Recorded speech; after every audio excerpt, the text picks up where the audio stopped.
बिस्मिल्लाहिर्रहमानिर्रहीम, अस्सलाम वालेकुम, खुश आमदीद आपको नादिया फूड एंड व्लॉग्स में। आज मैं आपके लिए मटन निहारी बनाने जा रही हूँ। तो निहारी के लिए सबसे पहले जैसे आप देख रहे हैं कि मैंने ऑयल जो है उसको गर्म होने के लिए रख दिया है। तो मेरा ऑयल बहुत ज़बरदस्त गर्म हो चुका है। तो उसमें सबसे पहले मैं अपने प्याज़ों को ब्राउन करूँगी, तो फिर नेक्स्ट स्टेप की तरफ फिर हम चलेंगे। तो चले टाइम ज़ाया किए बगैर सबसे पहले मैं प्याज़ों को ब्राउन करूँगी। तेल जैसे कि मेरा बहुत मज़े का गर्म हुआ पड़ा है, तो इसमें मैं अभी प्याज डाल दूंगी। अभी स्टार्ट इस तरीके से पहले मैं ज़रा तेज़ आंच पर प्याज़ों को मैं इसका ना कलर चेंज करूंगी। जैसे थोड़ा सा कलर चेंज हो जाएगा तो प्याज आंच जो है बिल्कुल मैं हल्की कर दूंगी, दरमियानी आंच मतलब कर दूंगी। तो फिर उसको आहिस्ता आहिस्ता करके मैं चमचा चलाती रहूँगी, तो प्याज़ों को मैं ब्राउन कर दूँगी। तेज़ी की तरह नहीं करना, इससे प्याज जल जाएंगे और अंदर से प्याज जो हैं वो नरम हो जाएंगे और सही खस्ता नहीं होंगे। देखिए मेरे बहुत ज़बरदस्त प्याज हो चुके हैं। अब इसको मैं चूल्हे से उतार लूँगी और जैसे कि मैं कुकर में डाल दूँगी प्याज़ों को। इसका घी जो है वो मैं ज़ाया नहीं करूँगी, ठीक है। ये मैंने तकरीबन गोश्त जो है बीफ का, ये मैंने हड्डी वाला नलीक वाली हड्डी और इस तरीके से बोनलेस मैंने लेके रखा हुआ है। मैंने अच्छी तरह धो लिया है। ये जो मेरा घी बचा था उसी में ही मैं इसको तलूँगी, इसे ज़ाया नहीं करना हमने, ठीक है। ये तकरीबन आधा किलो से ज़्यादा 3 पाव तकरीबन है। इसको मैं मिक्स कर लूँगी।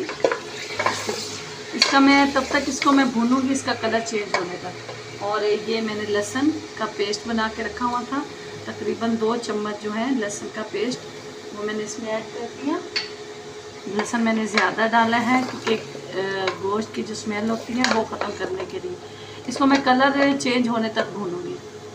जी ये मैंने गोश्त को भून लिया है 5 से 10 मिनट तक। इसमें मैंने ये जो प्याज लाल करके रखे हुए थे उनको देखिए मैंने इस तरीके से कर लिए, ये मैं ऐड कर दूंगी और मज़ीद इसको मैं थोड़ा भून लूँगी। बिस्मिल्लाहिर्रहमानिर्रहीम।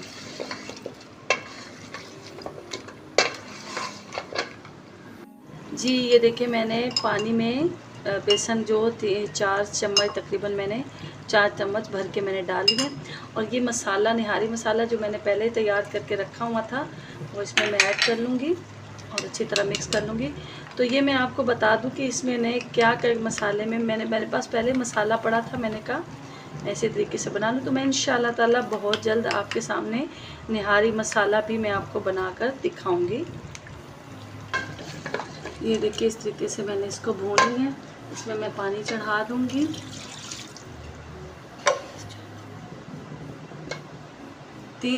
कट कर पाव गोश्त पर मैंने 1 किलो से ज़ायद पानी डालूँगी। और ये जैसे कि ये मैंने मसाला, ये इस तरीके से मसाला मैंने इसमें ऐड करके रख दिया था, ये मसाला भी इसमें साथ में ये ऐड कर दूँगी। मैंने जो बेसन था, बेसन डालें आटा डालें आप साथ ही कर दें, लेकिन ये मटन है तो इसमें बीफ है, इसमें बेसन मैंने ऐड किया। इसको मैं साथ साथ चमचा चलाती रहूँगी। अभी मैं इसको प्रेशर पे नहीं लगाऊंगी, थोड़ी देर तक मैं इसको चमचा चलाती रहूँगी ताकि जो बेसन है वो नीचे जमने ना पाए। तो फिर मैं इसको प्रेशर पे लगा दूँगी। तो इंशाल्लाह ताला गोश्त प्रेशर मैंने तकरीबन 15 से 20 मिनट का, आधे घंटे का लगाऊंगी। तो गोश्त गलने पर तो मैं प्रेशर उतारूँगी, चेक करूँगी। तो चले आगे हम चलते हैं।